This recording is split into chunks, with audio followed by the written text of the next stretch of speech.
Back ناظرین، welcome back. جی ہاں، ہماری جو دوسرے گیسٹ ہیں انہوں نے جوائن کر لیا، وہ کسی تعارف کے محتاج نہیں. اگر میں بات کروں سندھ کی سیاست کی تو ایک نام بہت ہی معروف رہا ہے، ڈاکٹر فاروق ستار جی، جو پہلے کراچی کی سڑکوں پہ نکلتے لوگوں کا ہجوم لگ جایا کرتا تھا، تو کبھی کرکٹ کھیلتے ہوئے نظر آتے تھے. یا اگر میں بات کروں تو جب فاروق ستار کسی گلی یا کسی محلے میں کسی ایریا میں جاتے تھے، لوگ اپنی چھتوں پہ جا کے چڑھتے تھے اور بولتے تھے ہمارے فاروق ستار کو دیکھنے. ماشاء اللہ ایک بہت زیادہ فین فالوئنگ، اور آج تک ان کی کافی فین فالوئنگ ہے. اور جس طرح سے آپ کو پتہ ہے کہ لوگ جو ہے فاروق ستار کو دیکھنے کے، ان سے بات کرنے کے خواہش مند ہوا کرتے تھے. میں آپ کو خوش آمدید کہوں گی. کیسے ہیں؟ تھینک یو سو مچ. جی، آج کل کیا مصروفیات ہیں آپ کی؟ میرے خیال میں میری مصروفیات تو کبھی کم نہیں ہوئی. جی ہاں، بس اللہ تعالیٰ صحت سے رکھے، آمین ثم آمین. جو انرجی لیول ہے وہ بھی اسی طرح قائم رہے، اور ان سب چیزوں کے ساتھ جو قوت ارادی ہے، برداشت تحمل ہے اور استقامت ہے. تو وہ کہتے ہیں نا when the going gets tough the tough gets going، کہ جو انسان جس کے اعصاب مضبوط ہو، سخت ہو، تو وہ سخت حالات میں اور زیادہ محنت کرتا ہے اور زیادہ مقابلہ اس کی کرنے کا رفتار زیادہ ہو جاتی ہے، اور صحیح وہ بات ہے. سخت سے سخت حالات کا مقابلہ کرتا. تو میں لوگوں میں ہوں، نوجوانوں میں زیادہ ہوں، غیر سرکاری تنظیمیں ہوں، سول سوسائٹی ہوں، مختلف برادریاں ہوں. مطلب یہ ہے کہ میں نے 3 سالوں میں خاص طور پر جب ایم کے ایم سے مجھے الگ ہونا پڑا یا الگ کیا گیا جو بھی سمجھے، تو بلیسنگ ان ڈسگائز ہوئی، اور میری کریڈیبلٹی، ایکسیپٹیبلٹی، ساکھ اور قبولیت کو لے کر میں جب دوبارہ لوگوں کے ساتھ اس طرح وسیع پیمانے پہ کنیکٹ کیا، تو مجھے 35 سال کی لگا کہ میری الحمدللہ آج بھی وائڈر کنیکٹیوٹی اور وسیع تر میرا رابطہ عوام اور لوگوں کے ساتھ موجود ہے. ماشاء اللہ یہ بات تو اور اگر حقیقت ہے. عوام کے کوئی مسائل ہو، Jahangir road quarter, Martin quarter, 5000 سرکاری جو اہلکار ہیں ان کے گھروں کا مسئلہ تھا، انہیں بے دخل کیا جا رہا تھا، پولیس کا پورا لشکر کشی ہو گئی تھی، اور وہ لیکن میں ان کے ساتھ وہاں کھڑا ہوا، ہم نے ریزسٹ کیا، ان کا حق انہیں دلایا، اور آج حکومت نے انہیں انگیج کیا ہے کہ بھائی اس کا کیا ہوتا. 5000 لوگوں کو گھروں سے جو بے دخلی ہو رہی تھی اس کو محفوظ کرنا، اور کوئی نہیں آیا تو میں ان کے ساتھ کھڑا تھا. جی ہاں، اسی طرح جب دکانیں توڑی جا رہی تھی میئر کراچی کی طرف سے، وہ بھی ایم کے ایم کے میئر کراچی کی طرف سے، اور ان کو کوئی متبادل نہیں دیا گیا، مناسب متبادل، تو اس پہ بھی آپ نے تب اسٹینڈ بھی کیا میں تھا. ان کے ساتھ کھڑا تھا. میں ان کے درمیان گیا جہاں بھی، میں اس میں کوئی زبان بولنے والا میں نے یہ تفریق نہیں کی. میں صرف یہ کہتا ہوں کہ اگر 50 سالوں سے 40 سالوں سے وہ لوگ بیٹھے ہوئے ہیں تو ان کو ان کا مناسب متبادل دینا چاہیے. کسی کے روزگار پر اس طرح آپ لات نہیں مار سکتے. آپ کا کوئی پروجیکٹ ہوگا اچھی بات ہے، ان کو آپ اپنے اس میں اپنے لوپ میں لیں، ان کو انگیج کریں اور ان کے صلاح مشورے سے کوئی حل تلاش کریں. اور یہ پولیٹیکلی ہوگا، اس میں پین لینا ہوگا، درد لینا ہوگا. بغیر پین لیے ہوئے پالیٹکس نہیں ہو سکتی، عاجزی انکساری نہیں ہو سکتی. عوام سے رائے مشورہ لیے بغیر بالا ہی بالا فیصلے کریں گے، بیک فائر کریں گے. صحیح بات پہلے ہے. بلدیہ ٹاؤن کا جو الیکشن تھا 92-49، اس میں ایم کیو ایم کی اچھی پوزیشن تھی، بہتر ہارے تھے اس وقت بھی، تیسری پوزیشن تھی یا چوتھی، اور آج چھٹی پوزیشن ہے. جس کی چھٹی تھی وہ چوتھی پہ آ گیا، جو چھٹی پہ تھا وہ چوتھی پہ آ گیا، پی ایس پی. تو نوشتہ دیوار ہے، دیکھ لیں. اب کوئی میئر اس طرح آئے گا نہیں آئے گا، انہی پالیسیوں، انہی حرکتوں، اسی عوام سے لا تعلقی کی وجہ سے آج عوام میں جاتے ہوئے کیا ڈر و خوف ہے؟ کیوں؟ جی ہاں یہ بالکل. میں اپنے آپ یہ نے میں ایک بہت خوبصورت. دوست کی حیثیت سے کہہ رہا ہوں، جی ہاں، دل کھڑتا ہے میرا. میں اس لیے کہہ رہا ہوں، ورنہ میں کسی کو ملائن کرنے، متون کرنے، شرمندہ کرنے کے لیے نہیں کہہ رہا. ہوش کے ناخن لینے کے لیے کہوں گا کہ اب بھی سنبھل جاؤ، ہوش کے ناخن لو. ایک بہترین مڈل کلاس پڑھے لکھے لوگوں کا، سیکولر لوگوں کا، مذہب مسلک کی تفریق سے بالا تر، اور نوجوانوں کا سیاسی عمل 84 میں جو تھا اسے دوبارہ بحال کرو. تنظیم بحالی کا مقصد بھی ہے، میں اسی کام پہ لگا بالکل ہوں. ٹھیک. ایک سوال میں یہاں پہ یہ کرنا چاہوں گی، جو ابھی صورت حال ہے ایم کیو ایم پاکستان کی، تو جو ابھی سچویشن آپ دیکھتے ہیں، آپ کو دکھ نہیں ہوتا یہ سب چیزیں دیکھتے ہوئے؟ ان کے اپنے بیچ میں کتنی جو ہے مخالفت ہو رہی ہے، ان کے بھی بیچ میں جو ہے دڑے بنے ہوئے ہیں، تو آپ کو دکھ نہیں ہوتا؟ کیونکہ ایک آپ تو وہ ہے نا جو پارٹی بنانے والے، بنیاد رکھنے میں آپ کا ایک اہم کردار رہا ہے. میں نے تو آپ کے پہلے سوال میں دونوں باتیں کہہ دی کہ ایک تو میں کیا جدوجہد کر رہا ہوں وہاں سے الگ ہونے کے بعد، اور کتنا چاہے وہ رمضان میں افطار تھے، رمضان کے سحری تھی، راشن بانٹنے کا، کووڈ کا پورا جو یہ چیلنج، پہلی ویو پھر تیسری ویو، اس کی تباہی، تو پھر کرکٹ ٹورنامنٹ، پھر اس کے بعد کوئی بھی ایسی محفل ہو جو مذہبی بنیادوں پر ہو، الحمدللہ میں نے کوشش کی ہے کہ وہاں پر لوگوں کے ساتھ میں موجود رہوں, ان کے درمیان رہوں. تو میں نے اپنا لوگوں سے رابطہ منقطع نہیں کیا. ان کے مسائل کو اجاگر کرنے میں کوئی کسی مصلحت کو میں نے سامنے نہیں بیچ میں نہیں آنے دیا. میں نے تو بغیر ڈر و خوف, بغیر تردد کے ساری باتیں کی, اور یہاں تک کہ اپنوں کو بھی سمجھانے کے لیے کیا. میں نے ایک دانہ دوست کی ایسے سے ان کو مشورے دیے. تو میں نے کہا نا کہ دل کڑتا بھی ہے, اور بہت زیادہ ایک ذہنی اذیت میں بھی مبتلا ہوں میں, اور دعا کرتا ہوں کہ اللہ تعالیٰ انہیں سمجھ دے, اور جو خرابی اور بگاڑے اب اس کو دور کریں. ہم سب نے 50 اوور کا میچ تھا, 40 اوور کھیل لیے, 10 اوور بچے ہیں. اب اس 10 اوور میں غلطی گنجائش نہیں تھا. پچھلی غلطیوں کو سے گریز کرنا ہے, اس کو دہرانا نہیں, اور یہ میچ بچانا ہے, اور پھر اگلے میچوں کے لیے ایک نئی ٹیم بھی تیار کرنی ہے. تو اعلان کریں نا جو ایم کیو ایم کے دھڑے ہیں, اگر سنسیئر ہیں کراچی سے, کراچی والوں سے, کراچی کے لوگوں سے, تو میرے ایم کیو ایم پاکستان کے لوگ اعلان کریں کہ ہم 3 مہینے بعد وفاقی حکومت سے باہر آ جائیں گے اگر لاپتہ ساتھی بازیاب نہ ہوئے. ابھی تو نمبر 1 اتحادی ہوئے ہوئے نا وفاقی میں. بھائی 2.5-3 سالوں سے اتحادی, بلکہ اب تو جولائی میں الیکشن ہوتے, 3 سال ہونے کو آئے نا, اور یہ تیسرا بجٹ ہے.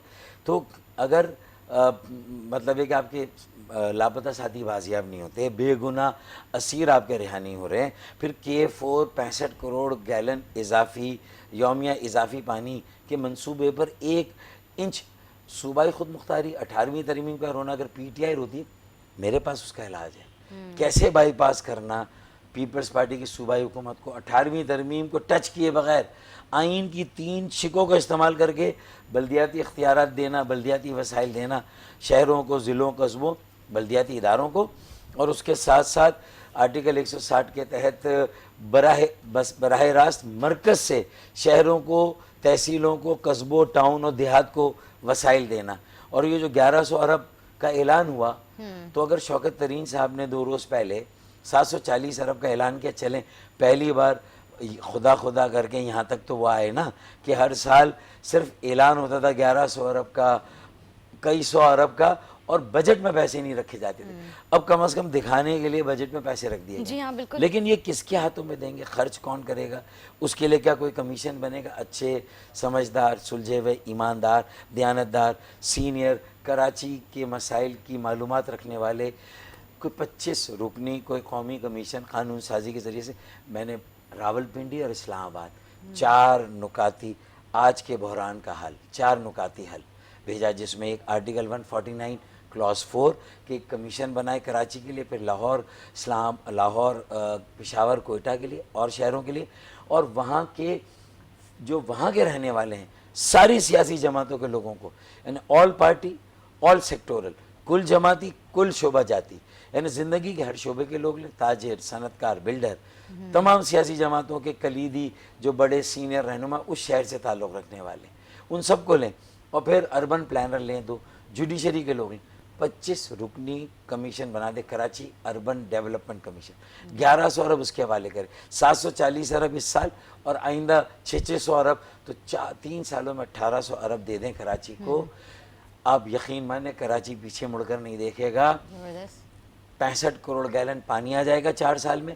کرپشن 10% ہوگی, جو بیوروکریسی افسران, اس کو ہم اوائڈ نہیں کر سکتے, لیکن پولیٹیکل کرپشن ختم کر دیں گے. ٹھیک ہے جی. سندھ حکومت بجٹ پیش کرنے والی ہے, آپ کو کیا لگتا ہے کراچی کی ترقی کے لیے, سندھ کی اور کراچی کی ترقی کے لیے کتنا بجٹ ہونا چاہیے؟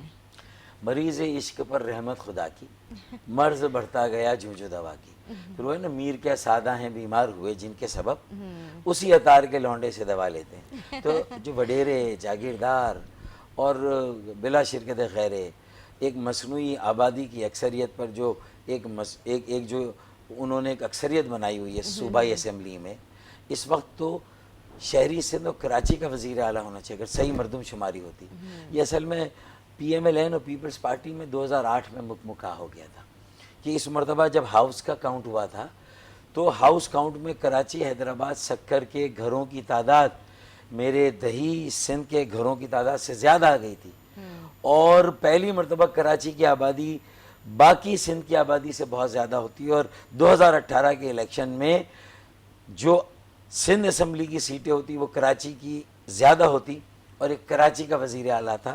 تو ہمیں تو سندھ کے جو اکثریت اس سے محروم رکھا گیا آبادی کو کم کر کے. جب ہماری آبادی نہیں تو ہمیں فنڈز بھی نہیں, نمائندگی بھی نہیں, ترقیاتی کام بھی نہیں, اور پھر جو ہے وہ اوپر سے ہماری اکثریت کو کم کیا گیا, دوسروں کی جو کم آبادی کو زیادہ کیا گیا, انہیں سارے وسائل دیے گئے. تو اسی لیے میں نے کہا آرٹیکل 160 میں 8واں قومی مالیاتی کمیشن بنائے اور سندھ کو بھی دیں, پنجاب کو دیں, بلوچستان کے بھی کے, لیکن ڈائریکٹلی کراچی, لاہور, پشاور, کوئٹہ اور شہروں کو بھی فنڈ دیا. آرٹیکل 160 اور قومی مالیاتی کمیشن بنا کے یہ حل نکالا جا سکتا ہے. اور پھر آرٹیکل 140 میں بلدیاتی اختیارات کا قضیہ طے کر دیں کہ اس میں گٹر, پانی اور housing and town planning, master plan, building control, یہ سارے شعبے بلدیاتی اختیارات ہیں, مقامی اختیارات ہیں. یہ صوبوں کے اختیارات نہیں ہیں جو کہ غصب یہ چھین لیے 2013 کے بلدیاتی قانون میں, جو آرٹیکل 140 کی نفی ہے. تو میری پٹیشن ہے 2016 کی, پی ٹی آئی کو چاہیے اسے چلائیں, عمران خان کو چاہیے اسے چلائیں, فروغ نسیم, خالد خان وزیر قانون اور وزیر جو اٹارنی جنرل ان کو چاہیے چلائیں, اور خالد مقبول کو بھی اسے پوچھ کرنا چاہیے. اسے پوچھ کرنے کی بجائے 5 سال پھر رونا رویا کہ اختیارات نہیں. تو جب میری پٹیشن تھی اختیارات لینے کے لیے تو اس کو چلواتے نا, پھر رونا کیسے رو رہے ہیں. یا اقتدار وڈیروں کے منہ پر مار کے آ جاتے, وہاں ایجیٹیشن کرتے, دھرنا دیتے وزیر اعلیٰ ہاؤس کے باہر, اور اس میں فاروق ستار اور مصطفیٰ کمال سابق میئر کی حیثیت سے جاتے. پورا کراچی آپ کے ساتھ کھڑا ہوتا 3 سال کے بعد اگر ایسا ہوتا, لیکن آپ نے ایسا نہیں ہونے دیا. آپ مگر مچ کے آنسو روتے رہے, اختیارات کا انتظار کرتے رہے, وسائل کا انتظار, وہ نہیں ملے, اور پھر 4 سال آپ نے گزار دیے. تو اقتدار کے مزے لیے, اقتدار کے اختیار اور وسائل تھے نہیں, تو پھر اقتدار کے مزے کیوں لیے, یہ سوال. بالکل آپ نے ٹھیک بات کی. آئندہ الیکشن میں کس پارٹی کا, کسی کی پارٹی کے ساتھ آپ اتحاد کریں گے یا پھر اپنی پارٹی سے الیکشن لڑیں گے؟ انشاءاللہ کراچی کے عوام کی ایک نئی موبلائزیشن ہوگی. 35 سال سے کم عمر کے نوجوانوں کی ایک بڑی یکجہتی تحریک, ایک انقلاب برپا ہوگا. اور یقین مانیں کہ اگر ایم کیو ایم واپس ملتی ہے مجھے, تو ایم کیو ایم اور پتنگ کے نام پہ انشاءاللہ 65% یو سی چیئرمین میرے بیٹے بیٹیاں 40-35 سال سے کم عمر کے ہوں گے, اور ایک میئر کراچی کو انشاءاللہ دیں گے جو 35 سال سے کم عمر کا, اور ایک بیٹی ڈیپٹی میئر ہوگی جو 30 سال کی ہو, 25 سال کی ہو, لیکن 35 سال سے کم عمر کی ہوگی. اور پوری کاؤنسل کی اکثریت 35 سال سے کم. ہاں 35 سال سے اوپر والوں کا کوٹا 35% جو ان کی سرپرستی کریں گے, اپنے تجربے سے ان کو فائدہ پہنچائیں گے, ان کا ویژن ہوگا. اور جو نئے آنے والے ہوں گے, جو فریش چہرے, نئی قیادت, نوجوان ہوں گے, ان کا ویژن ہوگا, ان کا انوویشن ہوگا. ہمارا ویژن ہوگا, ان کا انوویشن ہوگا. تو میرے خیال میں ویژن اور انوویشن کا کمبینیشن اب پارٹی کے انٹرا پارٹی الیکشن کے ذریعے اگر مجھے پارٹی ملتی ہے, ورنہ ایک غیر جانبدار گروپ بنا کے میں اتروں گا اور انشاءاللہ یہ کر کے دکھاؤں گا آپ کو. میرا یہ آپ کی کوشش ہے کہ آپ اپنی جماعت سے ایک نئی پارٹی انٹروڈیوس کریں. جماعت تو بعد میں بنائیں گے, پہلے گروپ بنا کے کم از کم ان کو چیلنج کریں جو یہ سمجھتے ہیں کہ اگر صرف پتنگ سے یہ الیکشن جیت سکتے ہیں, تو اب پتنگ کے نام پر پورا جو پیپلز پارٹی میں بگاڑ ہے کرپشن کا, اگر وہ ایم کیو ایم میں بھی ہے, اور اگر ایم کیو ایم کے رہنما یعنی خالد بھائی کے ساتھ میری ہمدردی ہے, وہ بھی اگر اس بگاڑ کو دور نہ کریں تو پھر کل انہیں بھی اس کی ذمہ داری لینی ہوگی. اگر وہ صحیح نہیں کرتے, ایم کیو ایم کا قبلہ درست نہیں کرتے, ہم سب انسان کے بچے نہیں بنتے ہیں, اور ہم نوجوانوں کے حوالے نہیں کرتے, 10 اوور رہ گئے ہیں, تو پھر داستان تک نہ ہوگی داستانوں میں. ٹھیک ہے, کسی جماعت سے آفر آئی تینوں سے, پی ایم ایل این سے سب سے بڑی, سب سے میں سمجھتا مؤثر اور سب سے میں سمجھ بڑی دل سے آفر آئی تھی. مطلب پوزیشن کا بھی, آگے سینٹ کے الیکشن کا بھی, اور پھر اس کے ساتھ ساتھ پورا سندھ, مطلب یہ کہ اس کی ساری آفر آئی. لیکن پھر اس کے بعد آئی پی ٹی آئی سے, پھر اس کے بعد اب پیپلز پارٹی سے بھی آئی جو رہ گئی تھی. تو تینوں سے مجھے آفر آئی ہے, لیکن میری شناخت کراچی قومی شہر ہے. کراچی چلتا ہے تو پاکستان چلتا ہے. 70% کا ریونیو مرکز کو اور 90% کا صوبے. تو ہم اسی قومی شہر کو بچا کر, اپنا کر, بنا کر پاکستان کو بچانا چاہتے ہیں, اپنانا چاہتے ہیں, بنانا چاہتے ہیں. کیونکہ کراچی بچے گا تو پاکستان بچے گا, کراچی چلے گا تو پاکستان چلے گا. تو ترقی کا انجن ہے, معیشت کا مرکز ہے, تو کراچی سے ہی ہماری شناخت سیاست. اور کراچی قومی شہر ہے, اگر ہم کراچی کی بھی سیاست کرتے ہیں تو ہم پاکستان کی سیاست کر رہے ہیں, کیونکہ یہ جیسا قومی شہر ہے, نہ لاہور ہے, نہ پشاور ہے, نہ کوئٹہ ہے, نہ کوئی اور شہر, نہ لاڑکانہ ہے, نہ کوئی اور شہر ہے، کراچی قومی شہر اور کوئی نہیں ہے۔ ٹھیک ہے جی، ایم کیو بحالی کمیٹی سے کیا مراد ہے؟ نظریہ، نظم و ضبط، میرٹ، اصول، قواعد و ضوابط، ایک دوسرے کا عزت اور احترام اور اقربہ پروری نہیں۔ جو سلیکشن مجھے ہٹا کر کہا گیا کہ میں شاید اقربہ پروری کرتا، لیکن 2018 کے الیکشن میں جن لوگوں کو ٹکٹ دیے گئے اگر ذرا غور سے دیکھیں تو ان کی رشتہ داریاں کسی نہ کسی کے ساتھ ہے رابطہ کمیٹی میں، ان کا کوئی نہ کوئی تعلق رابطہ کمیٹی میں کسی کے ساتھ ہے۔ تو اس کا مطلب ہے کہ یہ تو وہی ہے نا کہ ریوڑیاں بانٹی گئیں، اور مجھے کہا گیا کہ میں یہ میرا سلیکشن نہیں ہوتا جو ابھی ہے۔ اچھا، یہاں پہ میں ایک سوال کرنا چاہوں گی، ایم کیو پاکستان آپ نے چھوڑی یا پھر چھڑوائی گئی؟ دیکھیں میں نے تو آج بھی نہیں چھوڑی ہے، میرا تو آج بھی اوڑھنا بچھونا ایم کیو ایم ہے، جینا مرنا ایم کیو ایم ہے، میرا اٹھنا بیٹھنا M Q M Q M ہے۔ اسی لیے میں نے کوئی پارٹی نہیں بنائی، کسی اور پارٹی میں نہیں گیا، ملک چھوڑ کر نہیں گیا، کیونکہ میرے کرتوت، میری حرکتیں ایسی نہیں تھی کہ میں ملک چھوڑ کے جاؤں۔ شاید بہت سارے لوگ چلے گئے لیکن میں نہیں گیا، تو نہ پارٹی چھوڑی، نہ ملک چھوڑا، نہ کسی اور پارٹی میں گئے، اور آج بھی ایک پریشر گروپ بنا کر بیٹھے ہوئے ہیں۔ تو مطلب یہ کہ اسی ایم کیو ایم کے قبلے کو درست کرنا ہے، اسی کو ٹھیک کرنا ہے، اور اس پتنگ کو جسے ٹھڈے والی پتنگ بنا دی گئی جو اس طرح ہوا میں اڑتی ہے، جو پیچ لڑانے کے قابل نہیں ہے، کسی اور سے لڑنے کے قابل نہیں ہے، تو آگے کا منظر نظر آنا چاہیے کہ بلدیاتی الیکشن ہو تو میئر نہیں آ رہا، اور قومی صوبائی ہو تو قومی میں اب 4 سیٹیں بھی نہیں ملے گی۔ ٹھیک ہے جی، مہدی حسن کو بشرے آج 9 برس بیت گئے، ان کا کوئی مشہور گانا یا پھر کوئی شعر یاد ہے؟ کیونکہ آپ اکثر پوئٹریز کرتے رہتے ہیں، تو ہم نے سوچا آج آپ سے کوئی ایک غزل ہے نا احمد فراز کی کہ رنجشی سہی دل ہی دکھانے کے لیا، اب پھر سے مجھے چھوڑ کے جانے کے لیا۔ تو مطلب مہدی حسن نے بڑی اچھی غزلیں گائی جی ہاں ہیں۔ بالکل۔ اب ظاہر ہے وہ والا گانا تو میں نہیں یہاں پڑھ سکتا کہ زندگی میں تو سبھی پیار کیا کرتے ہیں، میں تو مر کر بھی تجھے ایم کیو ایم چاہوں گا، میں یہی کہتا ہوں، اور میں کیا کروں۔ سن لیں ایم کیو والو، آج بھی آپ کے ہی ہیں۔ اچھا جی، لاسٹ کیا میسج دینا چاہیں گے ہمارے ناظرین کو؟ میں نوجوانوں سے یہ کہوں گا کہ خاص طور پہ ناظرین اور نوجوان سے کہ بھائی کہ مایوسی گناہ ہے، ایک نظریاتی ہر انسان کو ایک نظریہ ہونا چاہیے کسی بھی شعبے میں، اور سیاست میں ایک نظریے کا حامل ہونا چاہیے، پھر اس پر خلوص دل سے قائم رہنا چاہیے اور استقامت کے ساتھ اس پر ڈٹ جانا چاہیے۔ اگر یہ ہے تو پھر مجھے یقین ہے کہ ہمارا مستقبل محفوظ بھی ہے اور تابناک بھی اور روشن بھی ہے، کیونکہ کچھ دیر کی خاموشی ہے پھر شور آئے گا، باقی سب کا وقت آیا ہے، نوجوانوں کا دور آئے گا، اور باقی آنے والا دور بھی ہمارے نوجوانوں کا ہے، مظلوموں کا ہے، عام پاکستانیوں کا انشاءاللہ۔ جی بہت بہت شکریہ، آپ نے اپنا قیمتی وقت دیا ہمیں ناظرین۔ امید کرتی ہوں آج کا پروگرام آپ لوگوں کو تھوڑا سا گرما گرم بھی لگا ہوگا، لیکن یہ والا سیگمنٹ امید کرتی ہوں آپ لوگوں کو بہت پسند آیا ہوگا۔ اسی کے ساتھ اپنے میزبان ندا آصف کو دے اجازت، مجھے، میری ٹیم اور ہمارے آنے والے مہمانوں کو اپنی دعا میں یاد رکھیں۔ اللہ حافظ۔